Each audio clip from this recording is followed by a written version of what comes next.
Hello mga people! Holiday, so gagala tayo ngayon and kasama ko ngayon yung buong pamilya ko. Dito kami ngayon sa may Venice Grand Canal, sa may McKinley. Since sabi ko sa last vlog ko, gagala ko naman yung family ko kasi ngayon lang naman sila nandito and minsan lang kami magkasama-sama. Kaya ayan, for the go tayo dyan. Ang una nga namin ginawa is naglipot-lipot muna kami dito. Tapos, ayan, wala masyadong tao guys kasi weekdays namin siya pinuntahan. Pagkatapos nga namin maglibot is pumunta naman kami dito sa Kidsuna and tinreat ko naman yung mga pamangkin ko.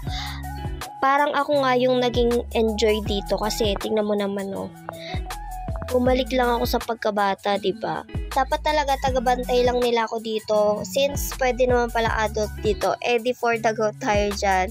Ayan, kawawa naman yung aking pamangkin. Umiyak siya kasi ayaw niya doon. Pinilit ko lang siya. Ang taas-taas pa naman ng slide doon.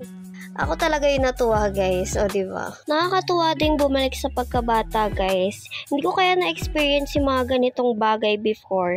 Kasi dati diba, since batang 90s tayo, yung mga larong Pinoy na laro lang yung mga alam natin. Hindi tayo nagpupunta sa mga ganito before Kaya ayan, super nag-enjoy talaga ako dyan.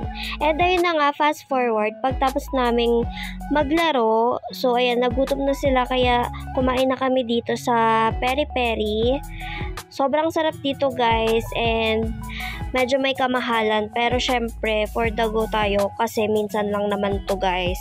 And yung daddy ko kasi, wow, yung papa ko kasi guys, sa nag-abroad yan, diyan lagi nandito sa Pilipinas.